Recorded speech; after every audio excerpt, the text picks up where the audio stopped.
নমস্কার বন্ধুরা, তোমরা সবাই কেমন আছো? আশা করি অনেক অনেক ভালো আছো। তো আমিও খুব ভালো রয়েছি।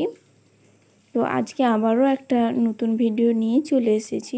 নিয়েছি ছোট ছোট সাইজের বেগুন। আজকে বেগুন দিয়ে বানাবো একটা নতুন আর দুর্দান্ত খেতে একটা রেসিপি। আশা করি তোমাদের খুব ভালো লাগবে। তো বেগুনগুলো ভালো করে আমি একবার ধুয়ে নিয়েছিলাম গোটা সমেত, আর এরপর আমি এইরকমভাবে মোটা সমেত চিড়ে নেব। ঠিক এইরকমভাবে, খুব একটা পাতলাও করা চলবে না, আবার খুব একটা মোটা রাখাও কিন্তু চলবে না। এইরকমভাবে সবগুলো বেগুন কিন্তু আমি কেটে নিচ্ছি। আশা করি তোমাদের এই রেসিপিটা খুব ভালো লাগবে। খুবই সহজ উপায়ে তোমরা সাধারণ মশলা থেকে দিয়ে তোমরা কিন্তু বানিয়ে নিতে পারো। কোনো রকম এক্সট্রা মশলা কিন্তু লাগবে না, ঘরোয়া মশলা দিয়েই তৈরি হয়ে যাবে এই রেসিপি। আর নিয়েছি মাঝারি সাইজের আলুর খোসাগুলো কিন্তু ছাড়িয়ে নিচ্ছি। এরপর সরু সরুভাবে লম্বা লম্বা করে কেটে নিচ্ছি। তোমরা বুঝতেই পারছো আমি কিভাবে কাটছি, একদম সরুভাবে আর লম্বাটেভাবে কিন্তু কাটছি। দেখো, তোমাদের দেখাচ্ছি কতটা সরু হয়েছে। ঠিক এরপর আমি সব আলুগুলোকে কেটে নিয়েছি, দেখতেই পাচ্ছ।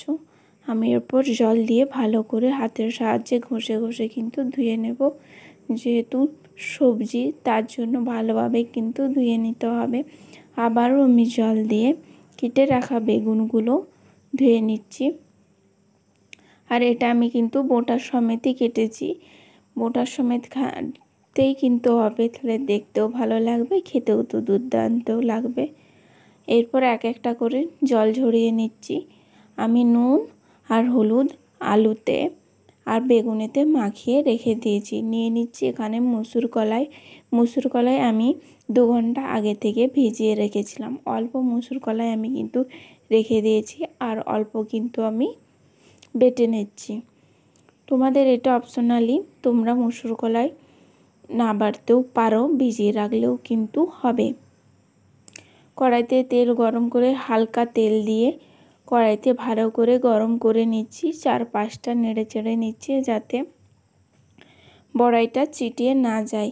আমি কিন্তু খুবই অল্প বড়া করছি, দেখতেই পাচ্ছ। ঠিক এতগুলো ছোট ছোট করে দিয়ে দিচ্ছি। যেহেতু এটা আমি রান্নার সময় দেব, তাই ছোট ছোটই করে নিচ্ছি, বড় হলে ভেঙে যায়। সেই জন্য ছোট ছোট করে বড়াগুলো ভেজে নিয়ে লাল লাল করে তুলে নিচ্ছি। আবারও এক খোলা দিয়ে কিন্তু তুলে নিচ্ছি।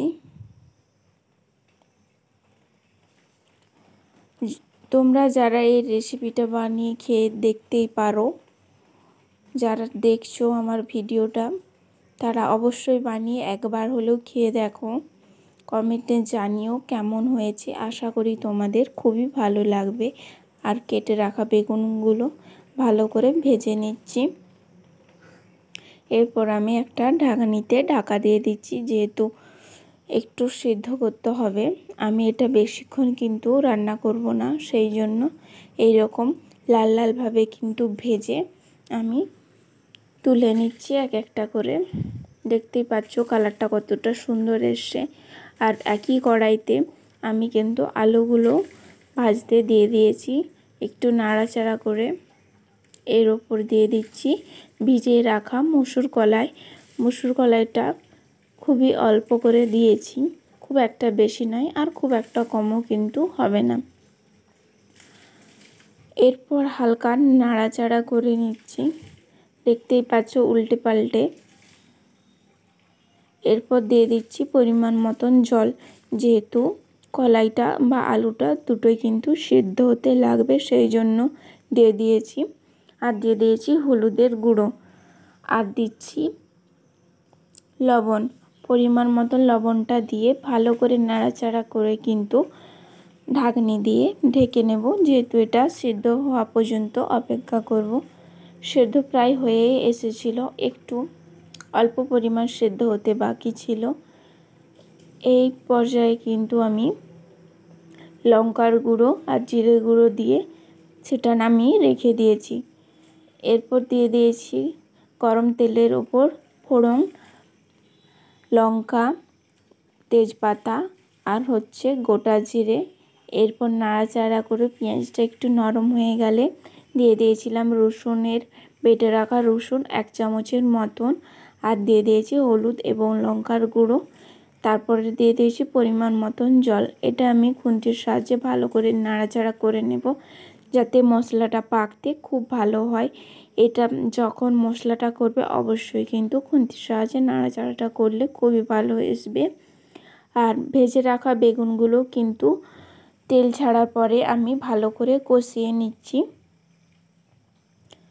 এরপর যে ডাল আর আলু সেদ্ধ করে রাখা ছিল সেটা কিন্তু আমি এরপর মিশিয়ে নিচ্ছি। যেহেতু নুনের পরিমাণটা আমি আগের থেকেই দিয়ে দিয়েছিলাম, সেই জন্য সেরকম একটা নুন কিন্তু আমার লাগেনি। এরপর কলাইয়ের বড়াগুলো ভালোভাবে কিন্তু দিয়ে দিচ্ছি, আর একটু ফুটলেই কিন্তু তারপরে দিতে হবে, কারণ বেশি ফুটলে নরম হয়ে যাবে। এরপর দিয়ে দিয়েছি আলুর দম মশলা। এটা অপশনালি, তোমরা দিতেও পারো নাও পারো, বাড়িতে থাকা উপকরণ দিলেই কিন্তু হবে। উপর থেকে মেথি পাতা ছড়িয়ে নামিয়ে নিলেই রেডি। কি বলো তো, এটা দেখতেই পাচ্ছ, খেতে খুব সুন্দর হবে।